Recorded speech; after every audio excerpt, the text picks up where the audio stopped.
I remember, Adam, it was upon this fashion my father bequeathed me by will, but pour 1,000 crowns and charged my brother on his blessing to give me good education. And there begins my sadness. He stays me here at home unkept. For call you that keeping for a gentleman of my birth, that differs not from the stalling of an ox?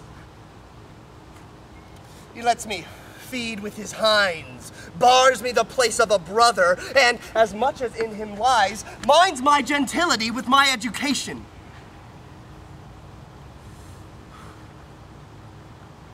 It is this, Adam, that grieves me. And the spirit of my father, which I think is within me, begins to mutiny against this servitude. I will no longer endure it. Yonder comes my master, your brother. Stand apart, Adam, and thou shalt hear how he will shake me up. Now, sir, what make you here? Nothing! I am not taught to make anything. Marry, sir, be better employed. Shall I keep your hogs and eat husks with them? Know you where you are, sir? I know you are my elder brother, and in the gentle condition of blood, you should so know me. I have as much as my father in me as you. What, boy? Oh, come, elder brother! You are too young in this! Wilt thou lay hands on me, villain? I am no villain! I am the youngest son of Sir Roland de Boys, and he was my father, and he is thrice a villain that says such a father begot villains. Wert thou not my brother, I would not take this hand from thy throat, till this other hand had pulled out thy tongue for saying so. Sweet masters, be patient. For your father's remembrance be at accord. Let me go, I say! I will not till I please. You shall hear me. My father charged you in his will to give me good education. You have trained me like a peasant. The spirit of my father grows strong in me, and I will no longer endure it. Therefore, allow me such exercises as become a gentleman of my birth, or give me the poor allottery my father left me by testament. With that, I will go buy my fortunes.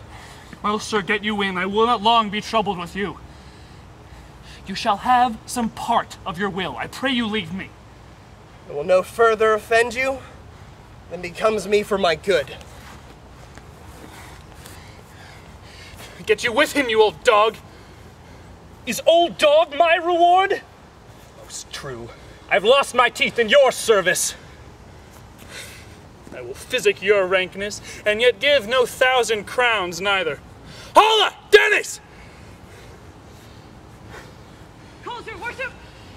Was not Charles, the Duchess's wrestler, here to speak with me? So please you, he is here at the door. Call him in. Good morrow to your worship. Oh, good Monsieur Charles. What's the new news at the new court? Well, there's no news, sir, but the old news. That is, the old Duchess is banished by her younger sister, the new Duchess. Where will the old Duchess live? And they say she is living in the forest of Arden, and a many merry men with her. And there they live, like the old Robin Hood of England. You wrestle tomorrow before the new Duchess. Marry do I, sir, and I came hither to speak with you on a matter. I am given, sir, secretly, to understand that your younger brother Orlando comes against me to try a fall. Tomorrow, sir, I wrestle for my credit, and he that escapes me without some broken limb shall acquit him well. Therefore, out of my love to you, I came hither to acquaint you withal, that you might stay him from his intentment. Charles, I thank thee for thy love to me, which I will most kindly requite. I'll tell thee, Charles, my brother is the stubbornest young fellow of France, full of ambition, an envious emulator of every man's good parts, a secret and villainous contriver against me, his natural brother. Therefore use thy discretion. I had his life, thou didst break his neck as his finger. For I assure thee, and almost with tears I speak it, There is not one so young and so villainous this day living. I am heartily glad I came hither to see you. If he come tomorrow, I'll give him his payment. And so God keep your worship.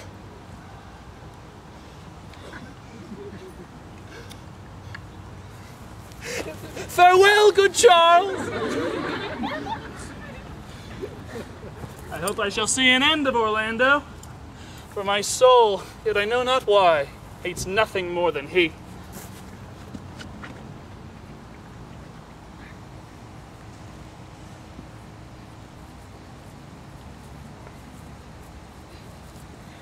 I pray thee, Rosalind, sweet my cause, be merry. Dear Celia, I show more mirth than I am mistress of. Unless you could teach me to forget a banished mother, you must not learn me to remember any extraordinary pleasure. Herein I see thou lovest me not with the full weight that I love thee.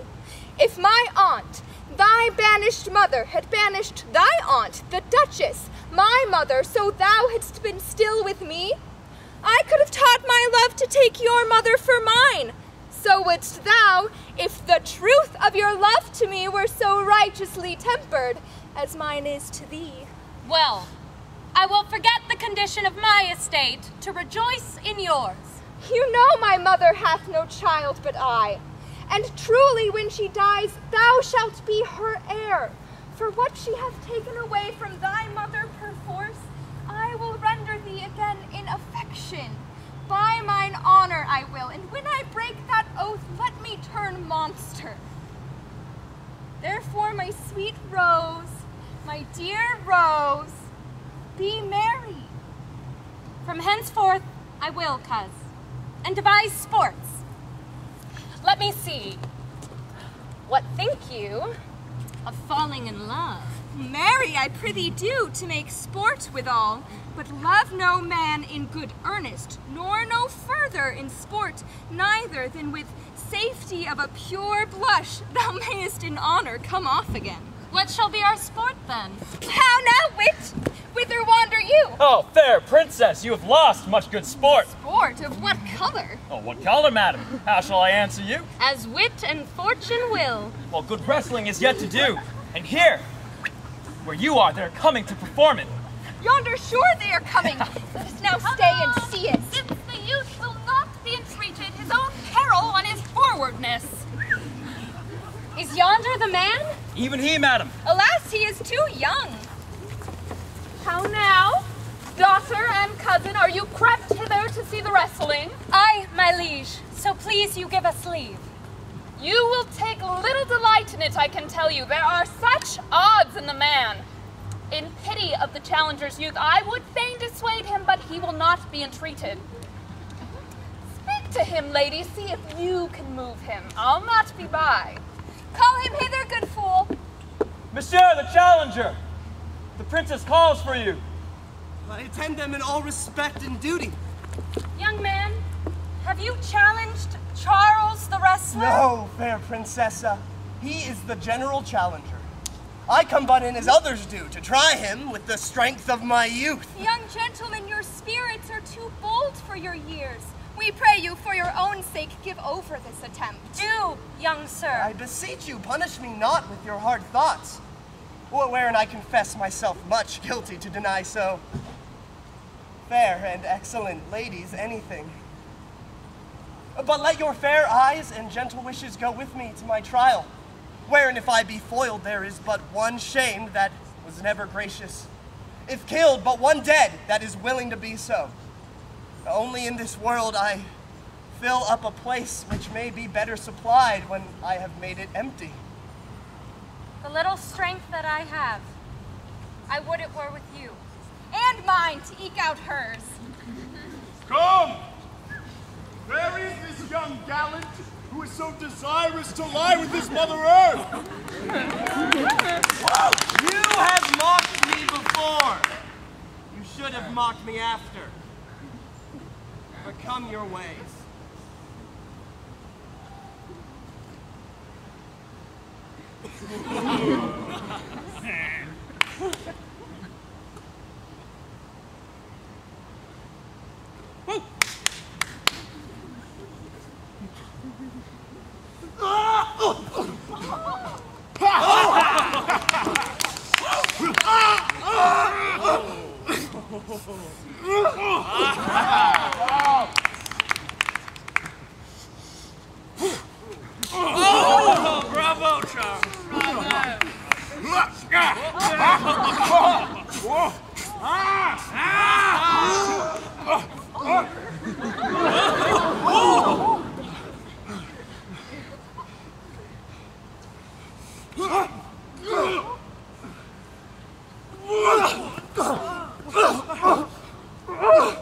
One, two, three.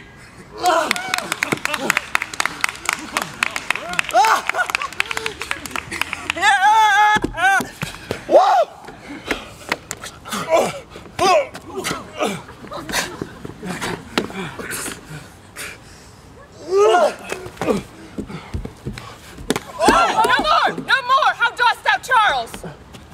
He cannot speak, my lady. Bear him away.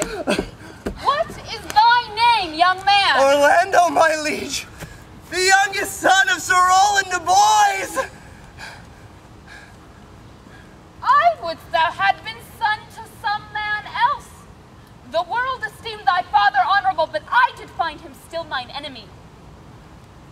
But thou art a gallant youth, fare thou well. I would thou had been son to some man else. Were I my mother, cuz, would I do this? My mother loved Sir Roland as her soul, and all the world was of my mother's mind. Gentle cousin, let us go thank him and encourage him. Sir, you have well deserved if you do keep your promises in love. But justly as you have exceeded promise, your mistress shall be happy. Gentlemen, wear this for me. One out of suits with fortune that could give more, but that her hand lacks means. Shall we go, cuz?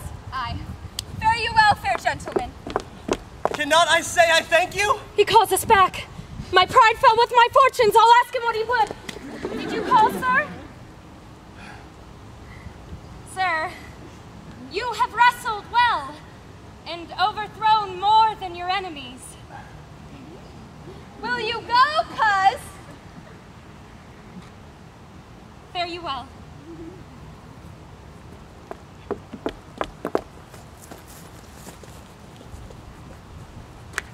What passion hangs these weights upon my tongue?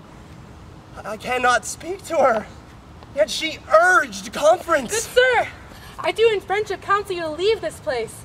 Albeit you have deserved high commendation, yet such is now the Duchess's condition that she misconstrues all that you have done. I thank you, and pray you tell me this. Which of the two is the daughter of the Duchess that was here at the wrestling? Indeed, the shorter is her daughter. The other is daughter to the banished Duchess, and here detained by her usurping aunt, to keep her daughter company, whose loves are dearer than the natural bond of sisters. But I can tell you that of late this Duchess hath taken displeasures against her gentle niece, grounded upon no other argument, but that the people praise her for her virtues, and pity her for her good mother's sake. And all my life, her malice will suddenly break forth. Sir, fare you well. Well, I rest much bounden unto you, and fare you well.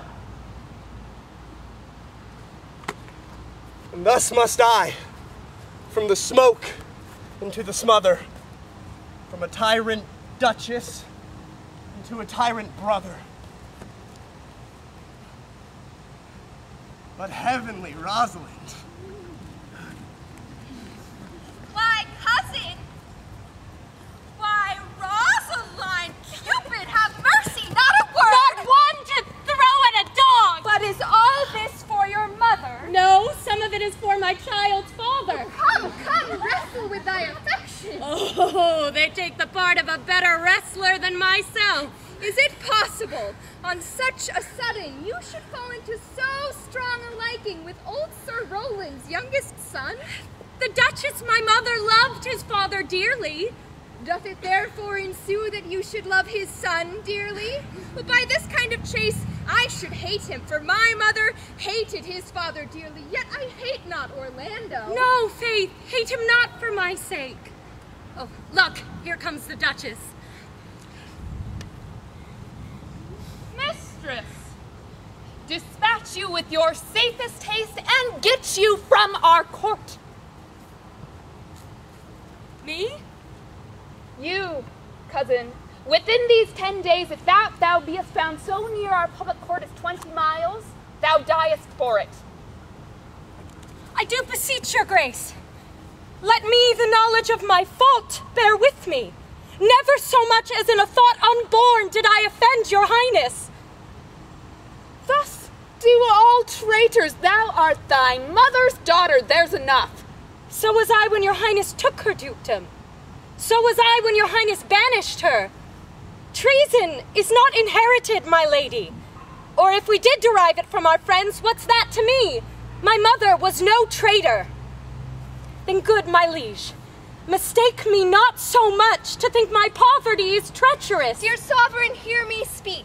Aye, Celia, we stayed her for your sake, else had she with her mother ranged along. If she be a traitor, why so am I. We still have slept together, rose at an instant, learned, played, ate together, still we went coupled and inseparable. Thou art a fool. She robs thee of thy name, and thou wilt show more bright and seem more virtuous when she is gone. Then open not thy lips. Firm and irrevocable is the doom which I have passed upon her. She is banished. Pronounce that sentence then on me, my liege. I cannot live out of her company. You are a fool. You, cousin, provide yourself. If you outstay the time, upon mine honor and in the greatness of my word, you die.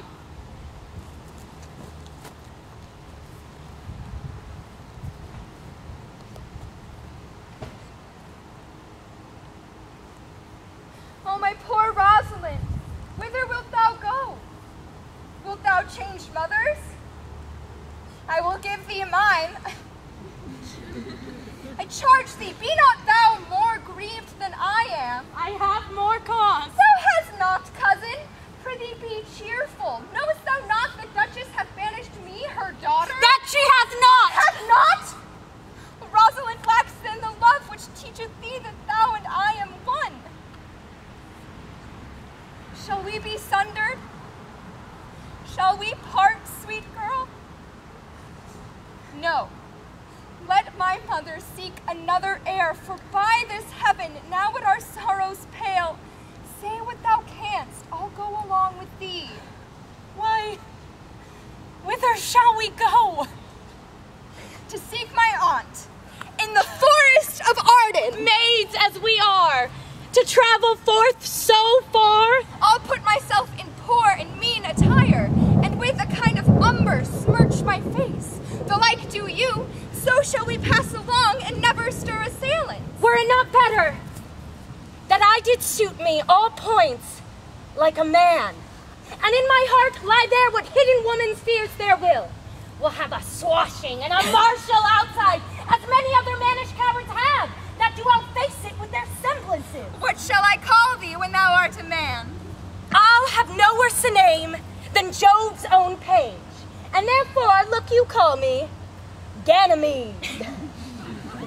But what will you be called? Something that hath a reference to my state.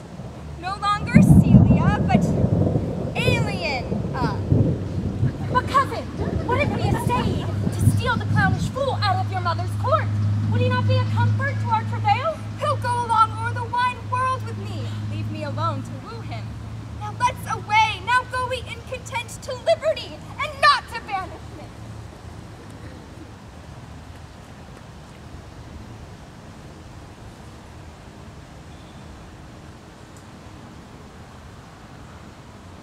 Now, my co-mates and brothers in exile, hath not old custom made this life more sweet than that of painted pomp? Are not these woods more free from peril than the envious court? Here feel we not the penalty of Adam, the season's difference, this icy fang and churlish chiding of the winter's wind, which when it bites and blows upon my body, even till I shrink with cold, I smile and say, this is no flattery. These are counselors that feelingly persuade me what I am. Sweet are the uses of adversity, which, like the toad, ugly and venomous, wears yet a precious jewel in his head. And this our life exempt from public haunt finds tongues in trees, books in the running brooks, sermons in stones, and good in everything. I would not change it. Happy is your grace that can translate the stubbornness of fortune into so quiet and so sweet a style. Come, shall we go and kill us venison? Indeed, my lady. The melancholy Jaques grieves at that, and in that kind swear you do more usurp than your sister that hath banished thee. But what said Jaques? Did she not moralize this spectacle? Oh, yes, into 1,000 similes. Thus, most invectively, she pierceth through the body of country, city, court, yea, and of this our life, swearing that we are mere usurpers, tyrants, and what's worse, to fright the animals, and kill them up in their assigned and native dwelling place. And did you leave her in this contemplation? We did, my lady. Show me the place. I love to cope her in these sullen fits, for then she's full of matter. I'll bring you to her straight. Can it be possible that no man saw them? I cannot hear of any that did see him. My lady, the Rhenish clown at whom so oft your grace was wont to laugh is also missing. Hesperia, the princess's gentlewoman, confesses that she secretly o'erheard your daughter and her cousin much commend the parts and graces of the wrestler that did but lately foil the sinewy Charles, and she believes wherever they are gone that youth is surely in their company. Send to his brother, bring that gallant hither. If he be absent, fetch his brother to me, I'll make him find him. Do this suddenly, and let not search nor inquisition quail to bring again these foolish runaways.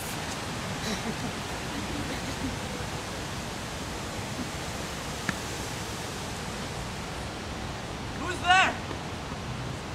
Oh, my sweet master!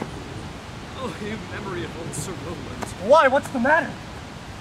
Oh, unhappy youth. In this roof, the enemy of all your graces lives. Your brother. No, brother.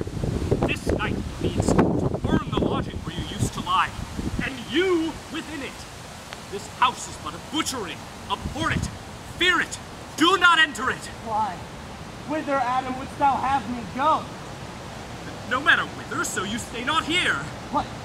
Wouldst thou have me go and beg my food? I have 500 crowns, the thrifty hire I saved under your father. All this I give you. Let me be your servant in all your business and necessities. Oh, you good old man! How well in thee the service of the antique world appears. When service, sweat for duty, not for me. Thou art done. But come thy ways. We'll go along together. And ere we have thy youthful wages spent, we'll rise upon some settled low content.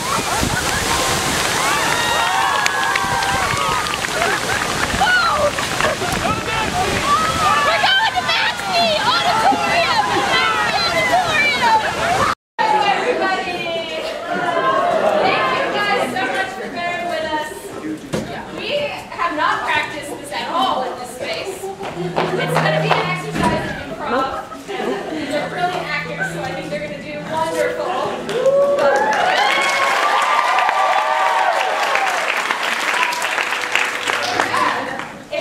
It'll be an experiment, so without further ado, the rest of us, you like it! If we're here changing, don't. Yeah. Unless you want to do that kind of shit. Alright, enjoy!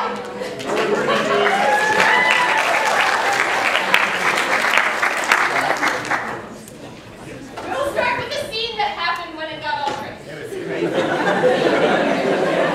Which is the Adam and Orlando scene.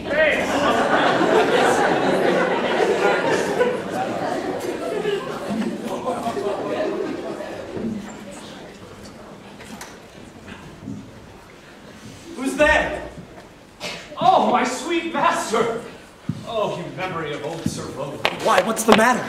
Oh, unhappy youth. In this roof, the enemy of all your graces lives. Your brother. No, brother. And this night he means to burn the lodging where you used to lie, and you within it. This house is but a butchery. Abhor it.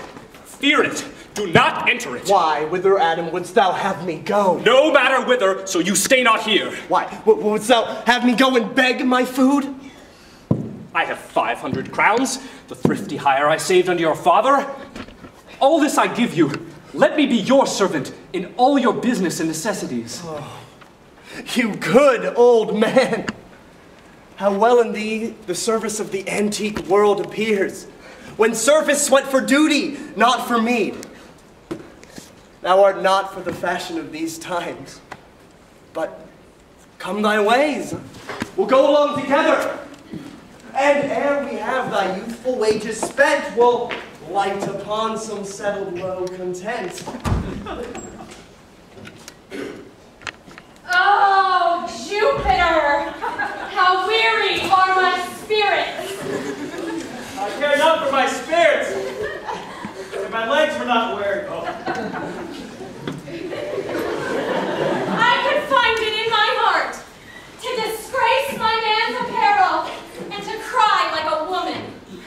I pray you bear with me. I cannot go further. Well, for my part, I'd rather bear with you than bear you. Well, this is the Forest of Arden. Oh. Aye, now am I in Arden, the more fool I. For when I was outside, I was in a better place. But travelers must be content. I'd be so good to touch them. Oh, Corin, that thou knewest how I do love her. I hardly guess, for I've loved ere now.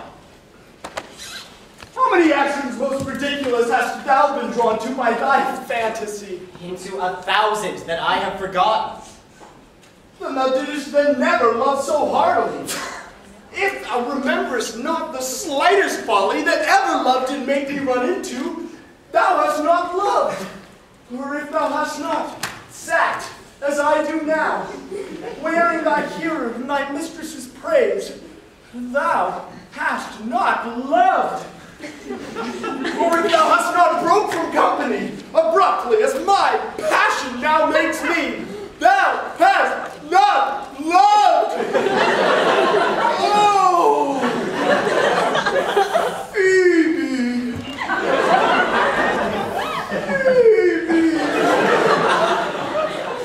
Phoebe!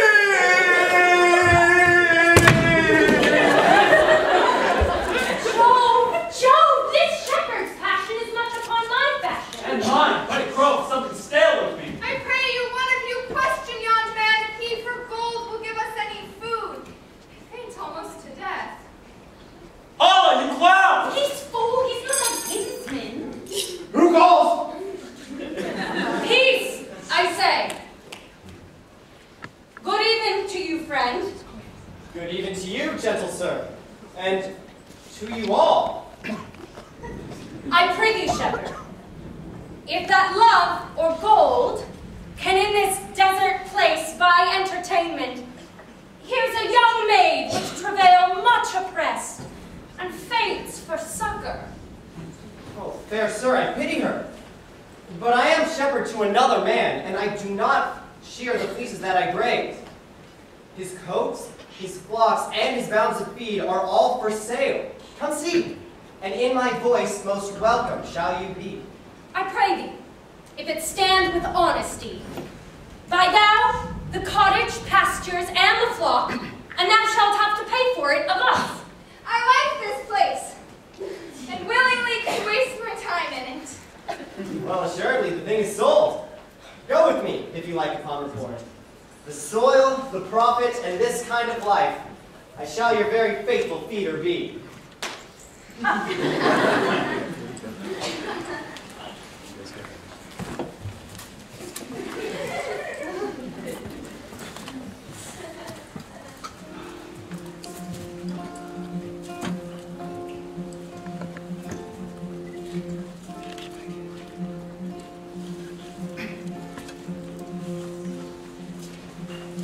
Under the greenwood tree, loves to lie with me and turn his merry note to the sweet bird's throat.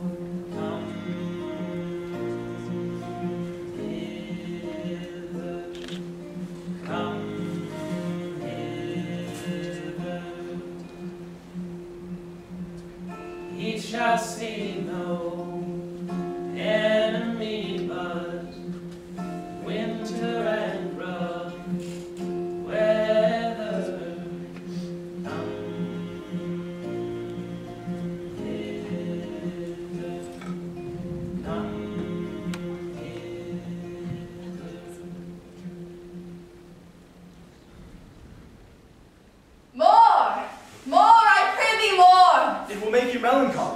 Duchess. I thank it. More, I pray thee more. I can suck melancholy out of the song as a weasel sucks eggs. More, I pray thee more. I'll end the song. Sirs, come a while. The Duchess will drink under this tree. She hath been all this day to look you. And I have been all this day to avoid her. She is too disputable for my company. I think of as many matters as she, but give heaven thanks and make no boast of them. I'll go sleep if I can. And I'll go seek the Duchess. Her banquet is prepared. Dear master, I can go no further. Oh, I'm tired. Here lie I down, and measure up my grave. Now, no greater heart in thee? Live a little, comfort a little, cheer thyself a little. For my sake, be comfortable. Hold death a while at arm's end. I will here be with thee presently, and if I bring thee not something to eat, then I give thee leave to die. But come, I will bear thee away to some shelter, where thou shalt not die for lack of dinner. If there live anything in this desert. Cheerly, good Adam.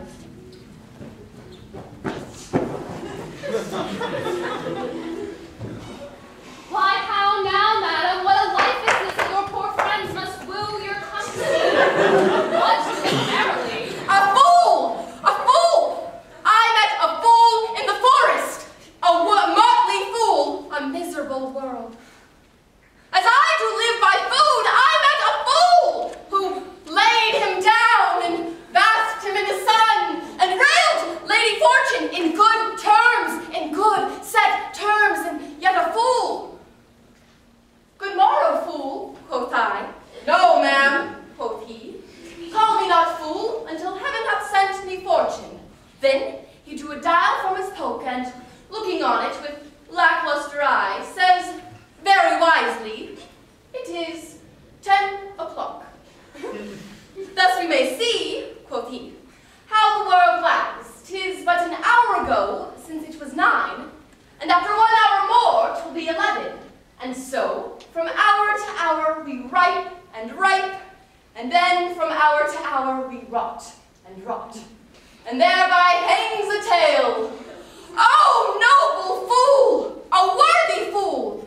Motley's the only wear. What fool is this? Oh, worthy fool! Oh, that I were a fool! I am ambitious for a motley coat. Forbear! And eat no more. Why, I have ate none yet. Nor shalt not, till necessity be served. Of what kind is this cock? Forbear, I say. He dies that touches any of this fruit, till I and my affairs are answered. What would you have? Your gentleness shall force more than your force move us to gentleness. I almost die for food, and let me have it. Sit and feed and welcome to our table. Speak you so gently? Pardon me, I pray you. I thought that all things had been savage here, and therefore put I on this countenance of stern commandment. But whate'er you are, if ever you have looked on better days, if ever been where bells are knolled to church, if ever sat at any good man's feast, if ever from thy eyelid wiped a tear, and know what 'tis to pity, and be pitied, let gentleness my strong enforcement be, in the which hope I blush and hide my sword.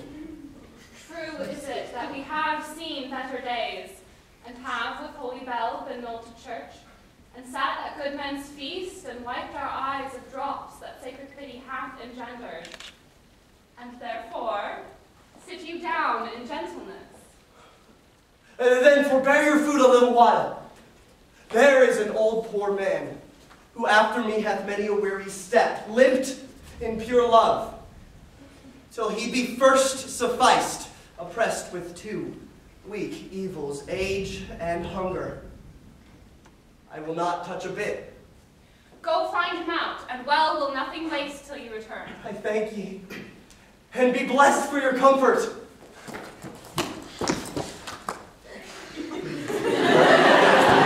Thou seest, we are not all alone unhappy.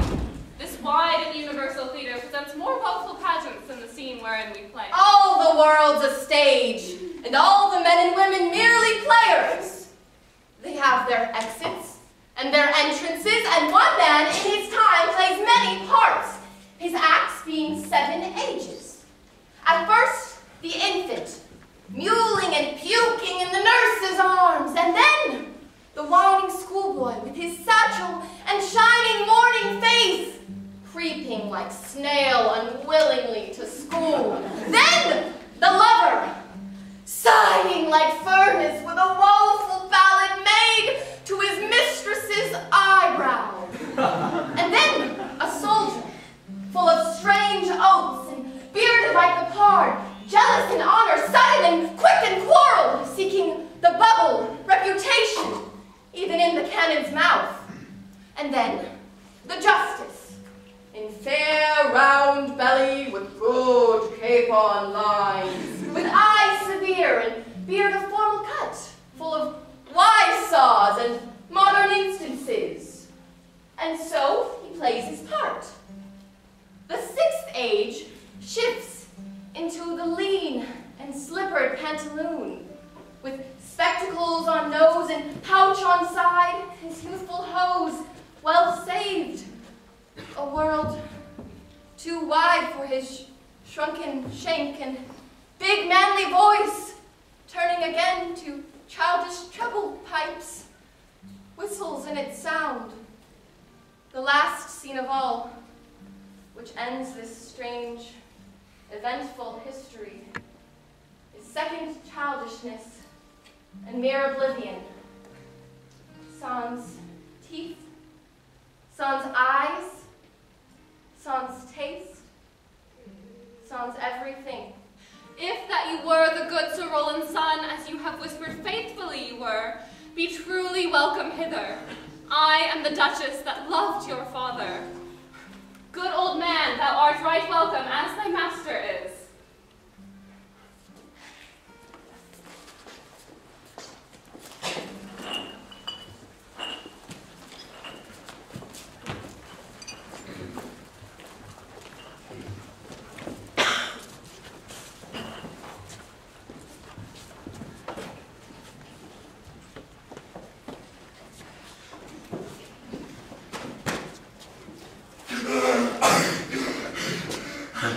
Not seen him since. Sir, that cannot be, but look to it. Find out thy brother, wheresoe'er he is, thy lands, and all things that thou dost call thine worst seizure, do we seize into our hands, till thou can quit thee by brother's mouth of what we think against thee. That your highness knew my heart in his eye never loved my brother in my life. Poor villain thou! Well, turn him out of doors and let my officers of such nature make an extent upon his house and lands. Do this expediently and turn him going.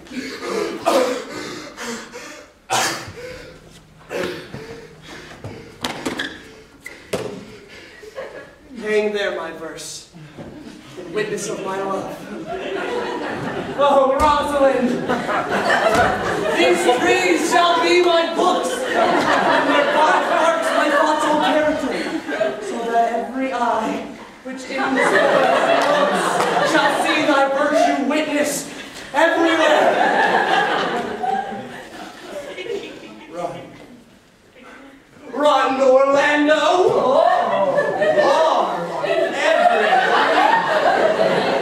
The fair, the chaste, the unexpressive she!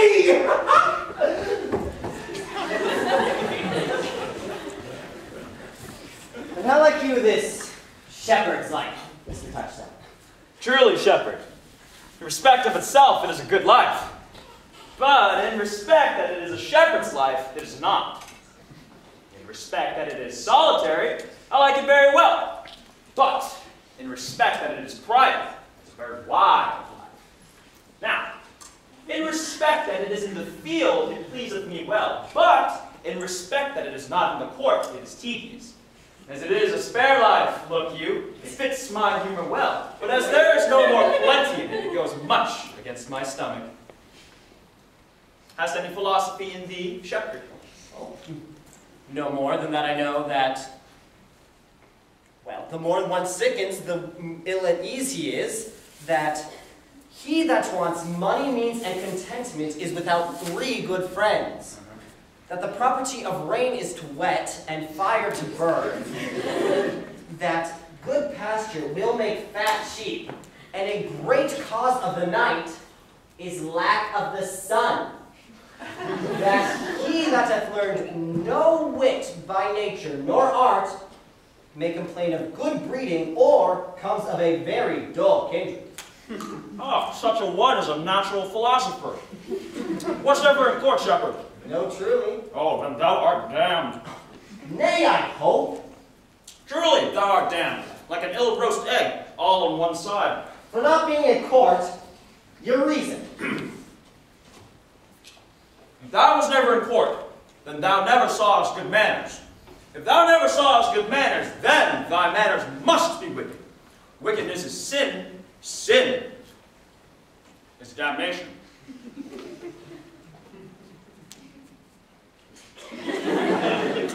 Too courtly a wit for me. I'll rest. Ah, here comes young Mr. Ganymede, my new mistress's brother. From east to western Ind, no jewel is like Rosalind. Her worth being mounted on the wind, through all the world bears Rosalind. All the pictures fairest lined are but black to Rosaline. Let no face be kept in mind, but the fair of Rosalind.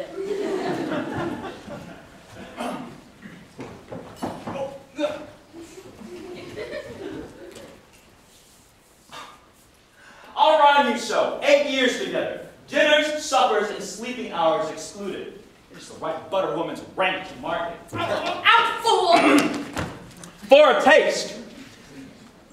If a hart do like a hind, let him seek out Rosaline. If a cat will after kind, so be sure will Rosaline.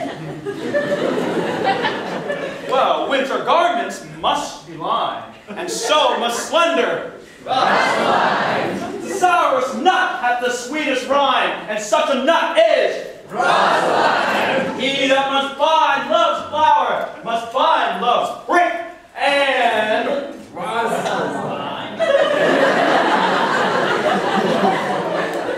Such is the very false gallop of verses. Why do you infect yourself with them? I found them on a tree. Oh, truly, the tree yields bad fruit. Peace!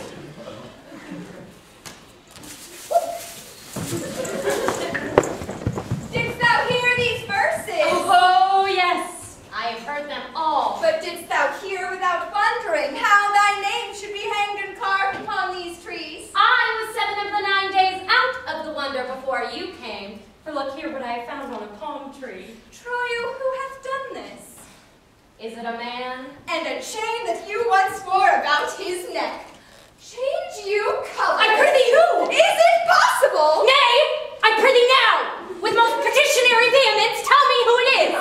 Oh, wonderful, wonderful, and most wonderful, wonderful, and yet again wonderful, and after that, out of all.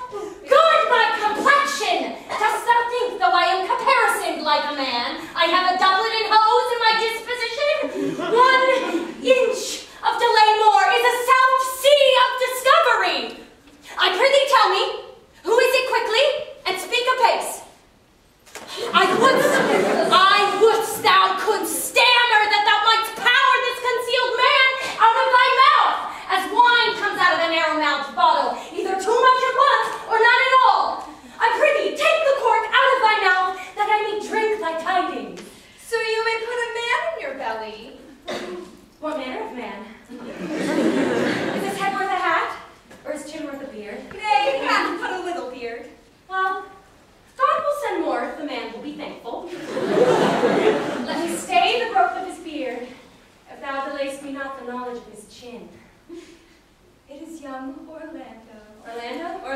though. Alas the day. What shall I do with my doublet and hose? What did he when thou saw'st him? What said he? How looked he? Where went he? What makes he here? Did he ask for me? Where remains he? How parted he with thee? And when shalt thou see him again? Answer me in one word! You must borrow gargantua's mouth first. 'Tis a word too great for any mouth of this age's size.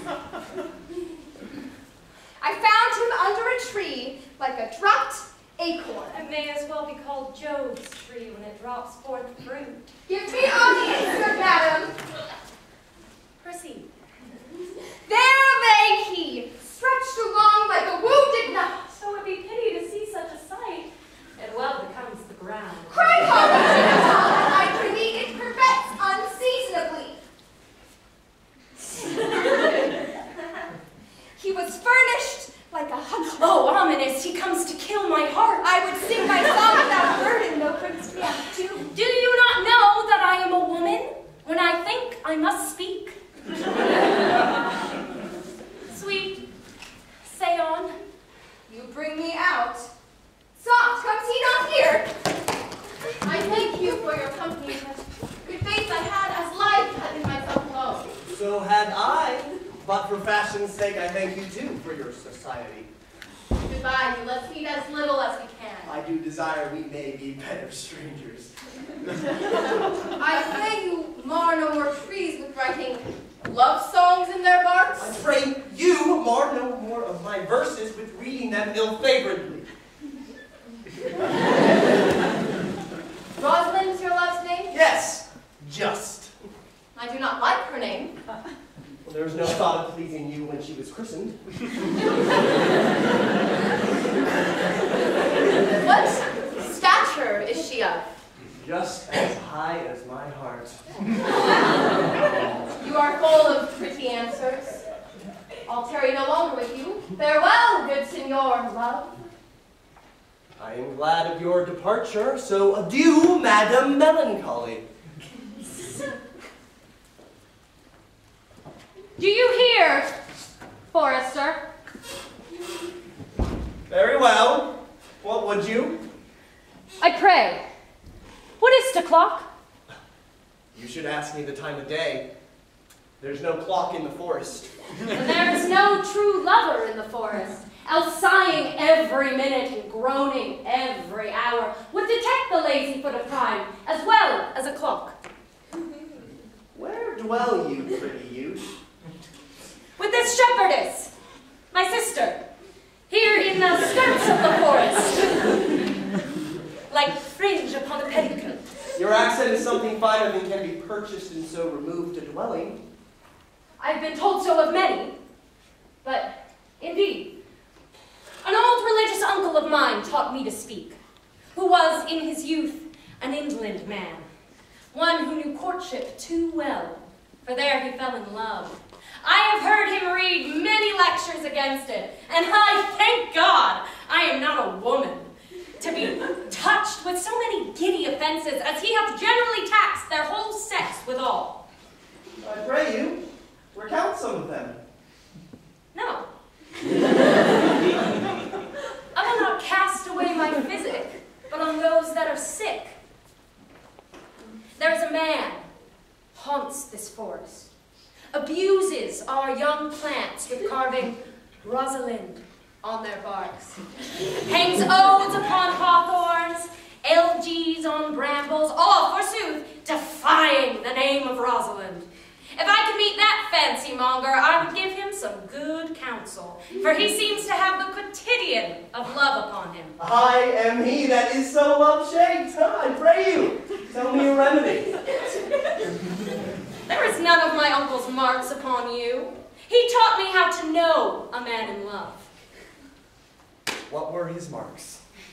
A lean cheek, which you have not. A blue eye and sunken, which you have not. A beard neglected, which you have not. Then your hose should be ungartered, your bonnet unbanded, your sleeve unbuttoned, your shoe untied, and everything about you demonstrating a careless desolation. But you, are no such man. You are rather point device in your accoutrements, as loving yourself than seeming the lover of any other. Youth, I could make thee believe I love. Are you he that hangs the verses on the trees, wherein Rosaline is so admired? I swear to be youth. By the white hand of Rosaline, I am he, that unfortunate he. But are you really so much in love as your rhymes speak? Neither rhyme nor reason can express how much. Love is merely a madness, yet I profess curing it by counsel. Have you ever cured any son? Yes, one. And in this manner. He was to imagine me, his love, his mistress, and I set him every day to woo me, at which time would I, being but a moonish youth, would now like him, now loathe him, then entertain him, then forswear him, then weep for him, then spit at him. And in this way, I drove my suitor from his mad humor of love to a living humor of madness. And thus, I cured him.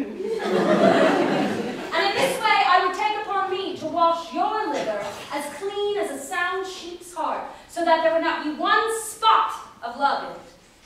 I would not be cured, youth. I would cure you, if you would but call me Rosalind, and come every day to my coat and woo me.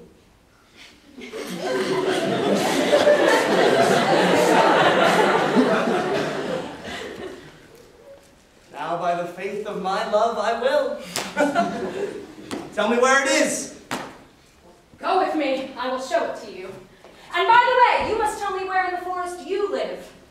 Will you go? With all my heart, good youth. Nay, you must call me Rosalind.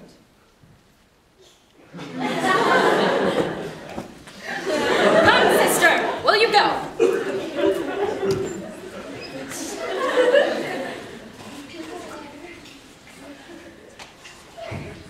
How now, Audrey? Not the man yet. Doth my simple features content you? Oh, Lord, that's what features. Rude. I wish the gods had made thee poetical. I do not know what poetical is. Is it honest, indeed, in word? No, truly. For the truest poetry is the most famed.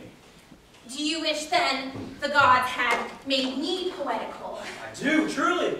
For thou swearest to me thou art honest. Now, if you are a poet, I might have some hope that thou didst fame. Would you not have me honest? Oh, truly. Unless thou were hard favored. For honesty coupled to beauty is to have honey, a sauce to sugar. A material fool. Well, I am not fair, and therefore I pray the gods make me honest. Truly, and to cast honesty upon a foul slut is to put good meat into an unclean dish. Ah, you're not a slut! Although I think the gods I am foul.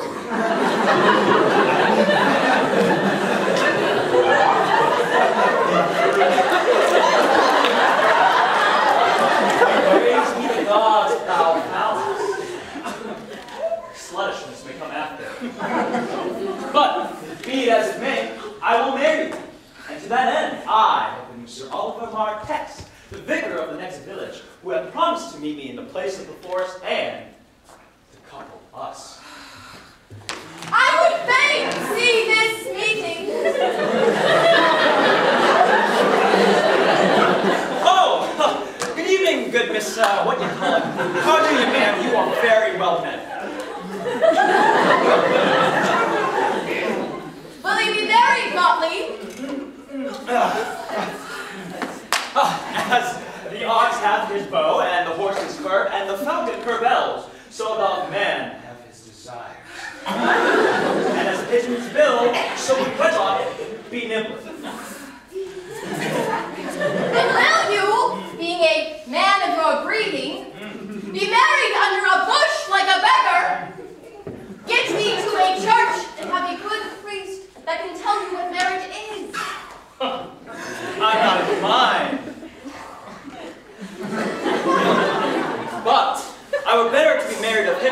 another, for he's not like to marry me well. And being not well married, it would give me good excuse thereafter to leave my wife. Go now with me, let me counsel thee. Come on, sweet Audrey, we must be married, or we must live in tawdry.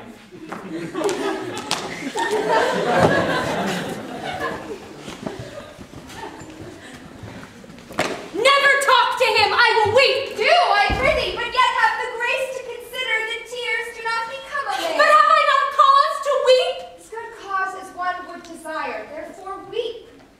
His very hair is of the dissembling color. Something browner than Judas's.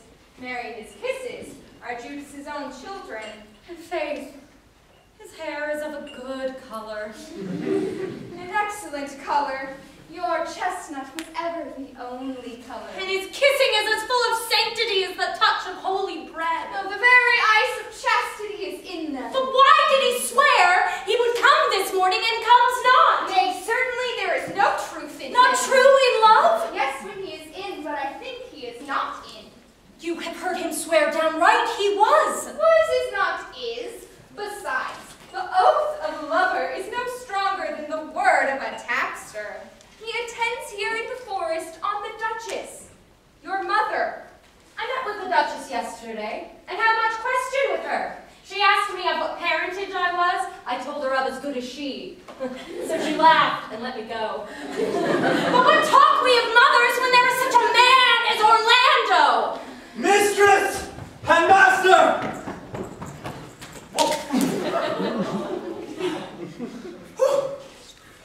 If thou wouldst see a pageant truly played between the pale complexion of true love and the red glow of scorn and proud disdain, go hence a little, and I shall conduct you.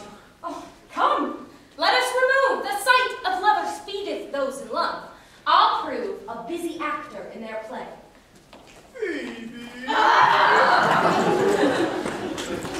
Do not scorn me, Phoebe! Do not, Phoebe, say that you love me not, but say you not so in bitterness. I fly thee, for I will not injure thee. Thou tells me there's murder in my night. 'Tis pretty sure and very probable.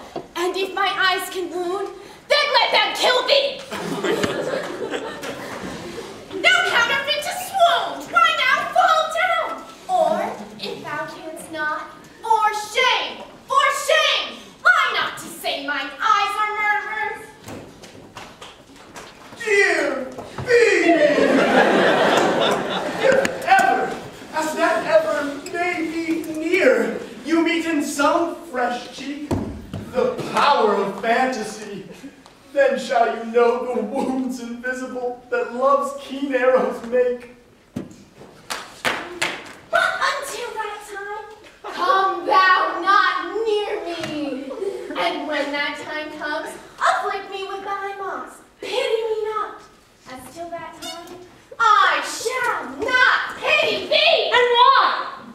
I pray you, who might be your mother, that you insult, exult, and all at once over the wretched? What? Though you have no beauty, must you be therefore proud and pitiless? Why, what means this? Why do you look on me? Odds my little life! I think she means to tangle my eyes too. No, Faith, proud mistress, hope not after it. 'Tis not your inky brows, your black silk hair, your bugle eyeballs, nor your cheeks of cream that can attain my spirits to your worship. You, foolish shepherd, wherefore do you follow her, like foggy south puffing with wind and rain? You are 1,000 times a properer man than she a woman. 'Tis not her glass, but you that flatters her. But mistress, know yourself. Down on your knees and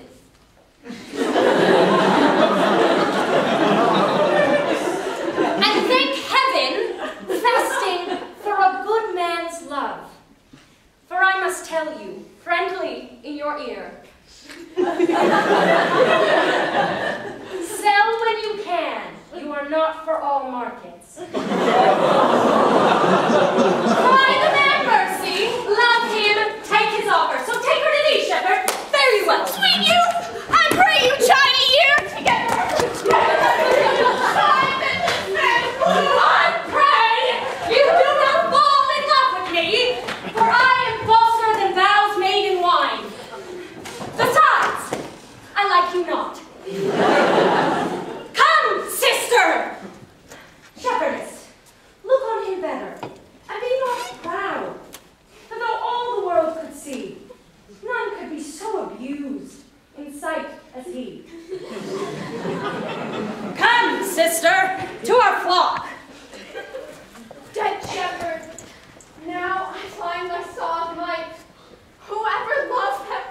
very well, but I have met him oft. Think not I love him, though I ask for him.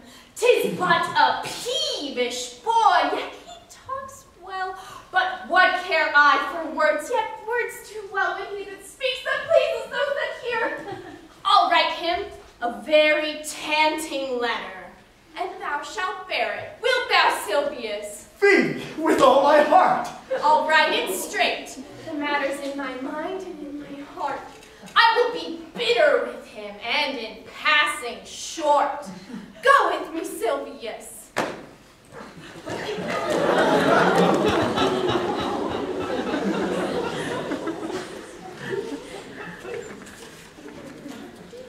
I prithee, youth, let me be better acquainted with thee. They say you are a melancholy fellow. I am so. I do love it better than laughing. Those that are in extremity of either are abominable fellows, and expose themselves to every modern censure, worse than drunkards. Why, 'tis good to be sad and say nothing. And your experience makes you sad. I would rather have a fool to make me merry than experience to make me sad, and to travail for it too. Good day, and happiness, dear Rosalind.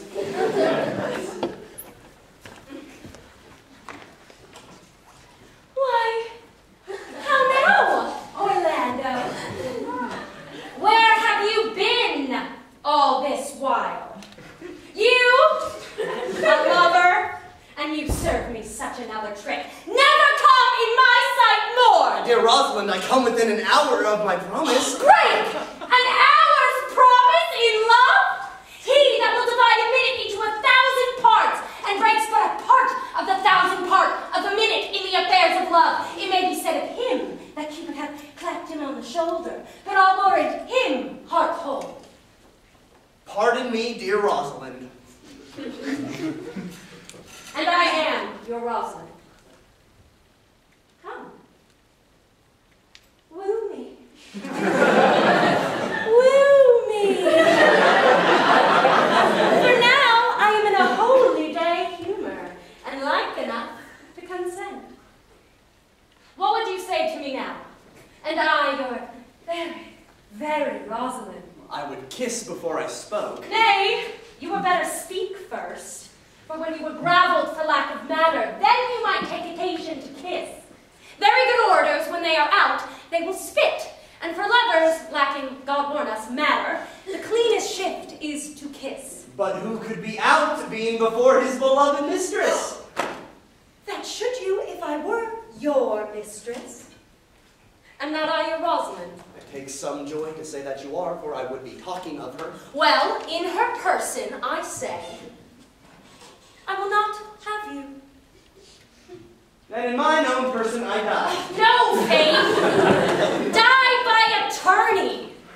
The poor world is almost 6,000 years old, and in all this time there was not any man died in his own person in a love cause.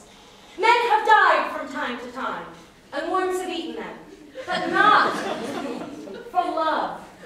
I would not have my right Rosalind of this mind, for I protest her frown might kill me. By this hand it will not kill a fly.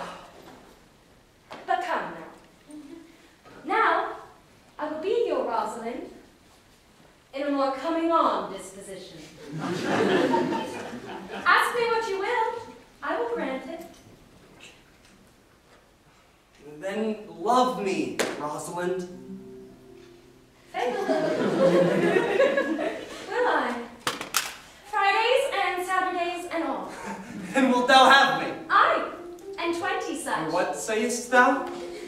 Are you not good? I hope so. Well then, can one desire too much of a good thing? Come, sister, you shall be the priest and marry us. Give me your hand, Orlando. What say you, sister? I pray you marry us. I cannot say the words. You must begin. Will you, Orlando? Go to. Will you, Orlando, have to wife this Rosalind? I will. Aye, but when? Why, now. As fast as she can marry us. Then you must say, I take thee, Rosalind, for wife. I take thee, Rosalind, for wife. I take thee, Orlando, for my husband. Now, tell me, after you have had her, how long would you possess her? Forever and a day. Stay the day, without the ever. No, no, Orlando. Men are April when they woo, December when they wed. Maids are May when they are maids, but the sky changes when they are wives. But will my Rosalind do so? By my life, she will do as I do. But she is wise. Or else she could not have the wit to do this. The wiser, the waywarder. For these 2 hours I must leave thee. Alas, dear love, I cannot lack thee 2 hours. I must attend the Duchess at dinner. By 2 o'clock I will be here with thee again. Ah! Go your ways. Go your ways! I knew what you would prove. My friends told me as much, and I thought no less. That flattering tongue of yours won me, but it is as one cast away, and so, come death! 2 o'clock is your hour. Aye, sweet Rosalind. By my troth, and in good earnest, and so God meant me, and by all pretty oaths that are not dangerous, if you break 1 jot of your promise, or come 1 minute behind your hour, I will think you the most pathetical break promise, and the most hollow lover, and the most unworthy of her that you call Rosalind. Therefore, beware my censure, and keep your promise. With no less religion than if thou wert indeed my Rosalind. Adieu. Adieu.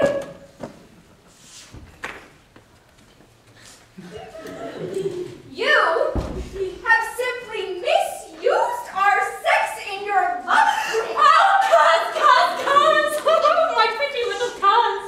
Thou canst not know how many fathoms deep I am in love. But it cannot be sounded. My affection hath an unknown bottom, like the Bay of Portugal. Or rather, bottomless. I tell thee, Aliena, I cannot be out of the sight of Orlando. I'll go find a shadow and sigh till he come.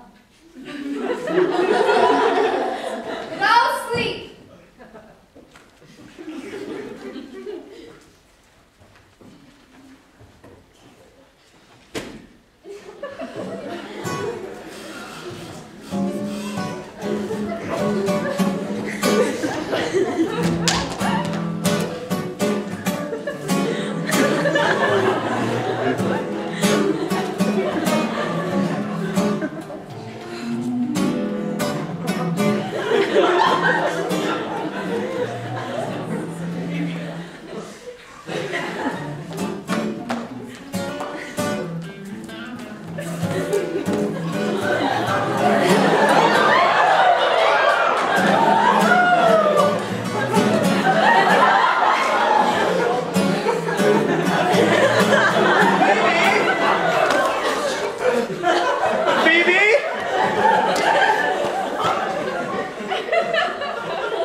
How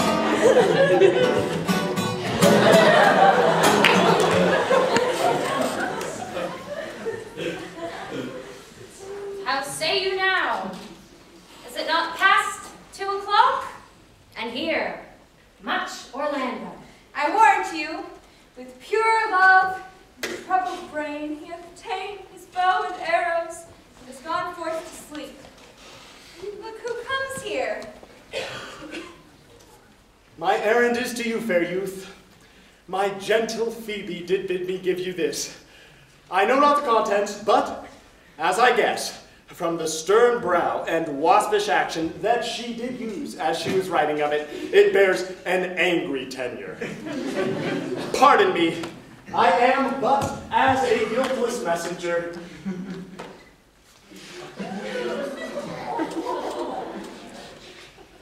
Art thou God to shepherd turned, that a maiden's heart hath burned? Why, thy godhead laid apart, wast thou with a woman's heart? While the eyes of man did woo me, that could do no vengeance to me. If the scorn of your bright eyne have power to raise such love in mine, alack, in me what strange effect would they work in mild aspect? Whilst you chid me, I did love. How then might your prayers move? He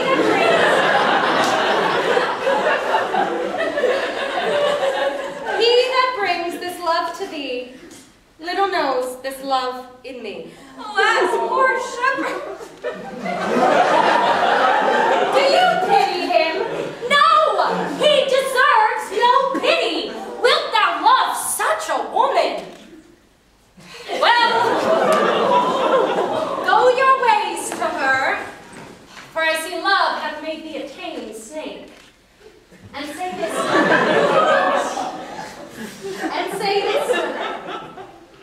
That if she love me, I charge her to love thee.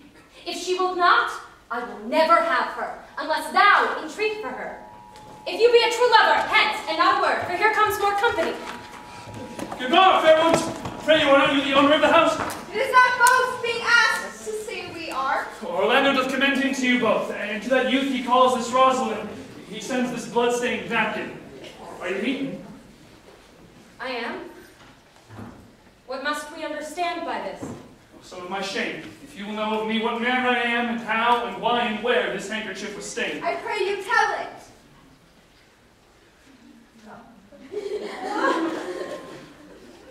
When last the young Orlando parted from you, he left a promise to return again within an hour. And pacing through the forest, lo, what was it? Under an old oak, a wretched, ragged man lay sleeping on his back. About his neck, a green and gilded snake had wreathed itself, but suddenly seeing Orlando, did slip away into a bush, under which bush's shade a lioness lay couching, head on ground, with cat-like watch, when the sleeping man should stir. This seeing, Orlando did approach the man, and found it was his brother, his elder brother. Oh, I have heard him speak of that same brother, and he did render him the most unnatural that lived amongst men. And well, he might so do. For well I know he was unnatural. But to Orlando, did he leave him there? Twice did he turn his back, and purposed so. With kindness. Nobler ever than revenge made him give battle to the lioness, who quickly fell before him, in which hurtling from miserable slumber, I awaked. Are you his brother? Wast you he rescued? Was you that did so oft contrive to kill him? 'Twas I, but 'tis not I. I do not shame to tell you what I was, since my conversion so sweetly tastes, being the thing I am. But for the blood-stained napkin! By and by. When from the first to last betwixt us two tears, our countenance had most kindly bathed, as how I came into that desert place. In brief, he led me to the gentle Duchess, who gave me fresh array and entertainment, committing me unto my brother's love, who led me instantly unto his cave, there stripped himself, and here, upon his arm, the lioness had torn some flesh away, which all this while had bled. And now he fainted, and cried in fainting upon Rosalind. But how, Ganymede, sweet Ganymede! Many will swoon when they do look on blood. There is more in it. Cousin Ganymede! Look, he recovers. I would I were at home. We will lead you thither. Pray, will you take him by the arm?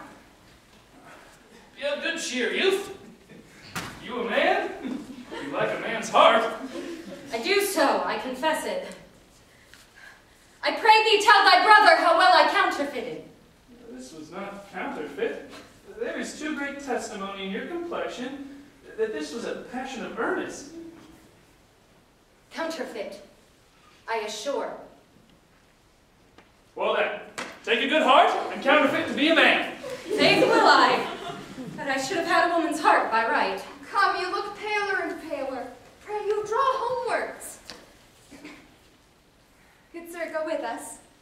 That will I. Counterfeit! Counterfeit, I assure you. Audrey, there's a youth here in the forest lays claim to you. Oh, I know who 'tis, but he have no interest in me in the world. Oh, here comes the man you mean.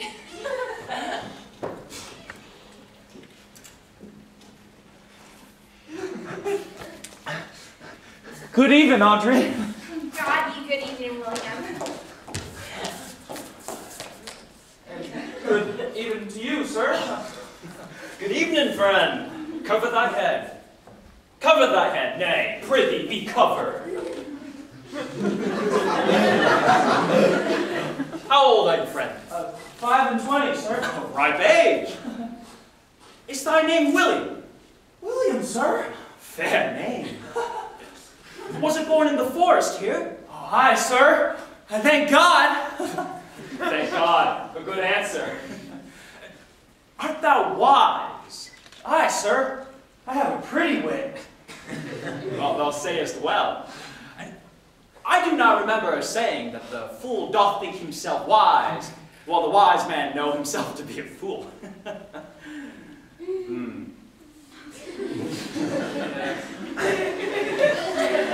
You do love this man? I do, sir. Oh, give me thy hand. Art thou learned? No, sir. Then learn this of me.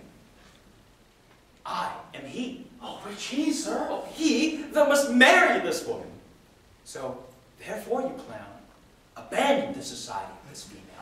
Or, clown, thou perish! Or, to thy better understanding, diest. Or, to wit, I will kill thee. Take thee away, translate thy life into death.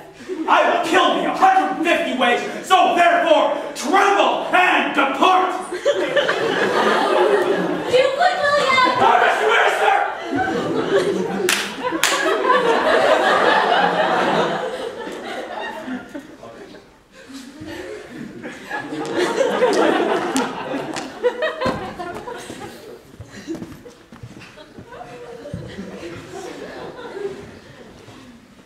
It's possible that on so little acquaintance you should like her, that but seeing you should love Aliena, and in loving woo, in wooing she should grant. Neither call in question my sudden wooing nor sudden consenting, but say with me, I love Aliena! Or say with her that she loves me.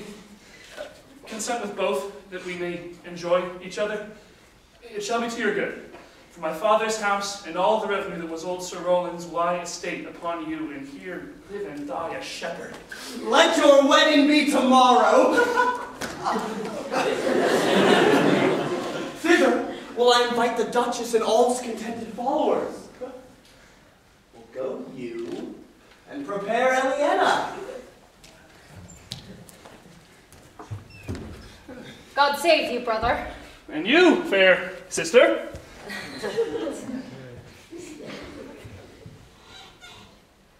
Oh, my dear Orlando, how it grieves me to see thy heart in a scarf. It is my arm. I thought it was thy heart that had been wounded with the claws of a lion. Wounded it is, but with the eyes of a lady. Did your brother tell you how I counterfeited to sound when he showed me your handkerchief? Aye, and greater wonders still. Oh, I know where you are. Nay, 'tis true. There was never anything so sudden. For your brother and my sister, they are in the very wraths of love, and they will together. Clubs cannot part them. They will be married tomorrow, and I shall bid the Duchess to the nuptial, but oh, how bitter a thing it is to look into happiness through another man's eyes. By so much the more shall I be at the height of heart heaviness by how much I shall think my brother happy in having what he wishes for. Why then, tomorrow I cannot serve your turn for Rosalind? I can no longer live by thinking. I will weary you no longer then with idle talking. Know of me this, then, that I can do strange things. I have, since I was 3 years old, conversed with a magician. If you do love Rosalind, so near the heart as your gesture cries it out, then tomorrow, when your brother marries Eliana, you shall marry her. And it is not impossible to me to set her before your eyes tomorrow, human as she is, and without any danger. Speakst thou in sober meanings? By my life, I do. If you will be married tomorrow, you shall. And to Rosalind, if you will. Look, here comes a lover of mine and a lover of hers. You have done much of gentleness. I care not if I have. It is my study to seem despiteful and ungentle to you. You are here followed by a faithful shepherd. Look upon him. Love him. He worships you. Good shepherd, tell this youth what is to love. Oh, it is to be all made of sighs and tears. And so I am for Phoebe. And I for Ganymede. And I for Rosalind. And I for no woman. Oh, it is to be all made of faith and service. And so I am for Phoebe. And I for Ganymede. I for Rosalind. And I for no woman. It is to be all made of fantasy, all made of passion, and all made of wishes, all adoration, duty, and observance, all humbleness, all patience, and impatience, all purity, all trial, and all obedience, and so I am for Phoebe. And I for Ganymede. And I for Rosalind. And I for no woman. Pray you no more of this. 'Tis like the howling of Irish wolves against the moon. I will help you if I can. I would love you if I could. Tomorrow, meet me all together. I will marry you. If ever I marry woman, and I will be married tomorrow. I will satisfy you, if ever I satisfied man, and you shall be married tomorrow. I will content you, if what pleases you contents you, and you shall be married tomorrow. As you love Phoebe, meet. As you love Rosalind, meet. And as I love no woman, I'll meet. Very well, I have left you commands. I will not fail if I live. Nor I. Nor I.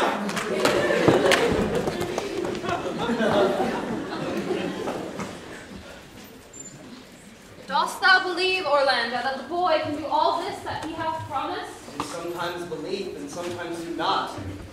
As those fear they hope, and know they fear. I have promised to make all this matter even. Keep you your word, O Duchess, to give your daughter. You yours, Orlando, to receive her daughter.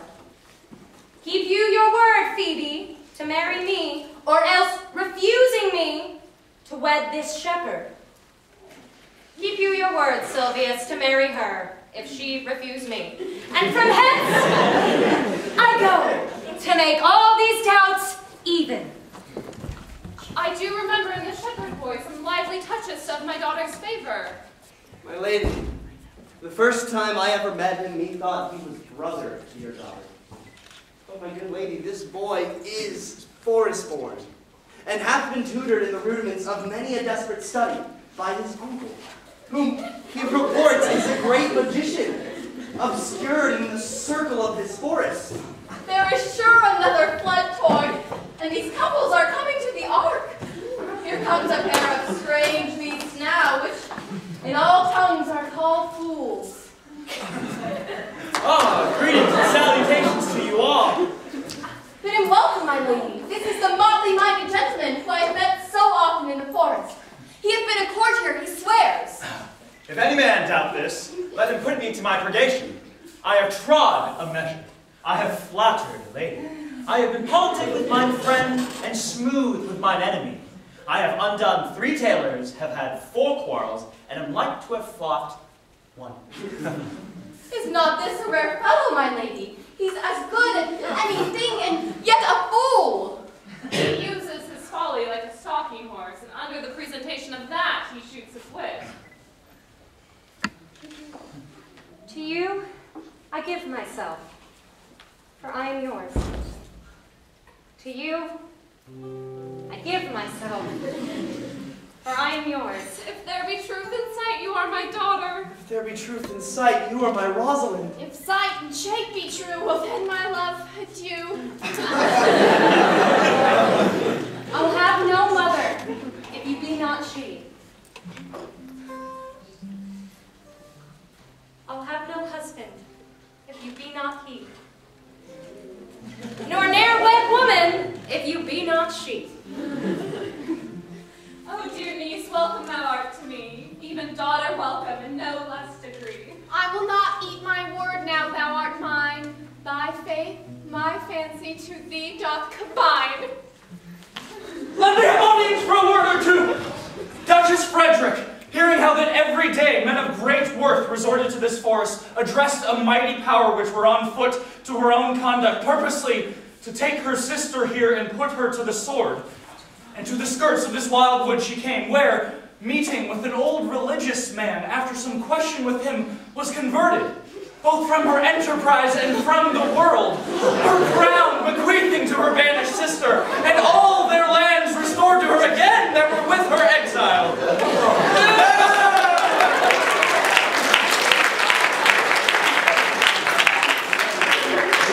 First, in this forest, let us do those ends that here were well begun and well begot. And after every of this happy number that have endured shrewd days and nights with us shall share the good of our returned fortune according to the measure of their states. Meantime, forget this newfound dignity and fall into our rustic revelry. Play music, and your brides and bridegrooms all, with measures heaped in joy, with measures fall.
and good plays may prove the better with the help of a good epilogue. What a case am I in, then? That am neither a good epilogue nor cannot insinuate with you on behalf of a good play. I am not furnished, like a beggar. Therefore to beg will not become me. No, my way is to conjure you, and I'll begin with the women. I charge you, O women, for the love you bear to men, to like as much of the play as please you.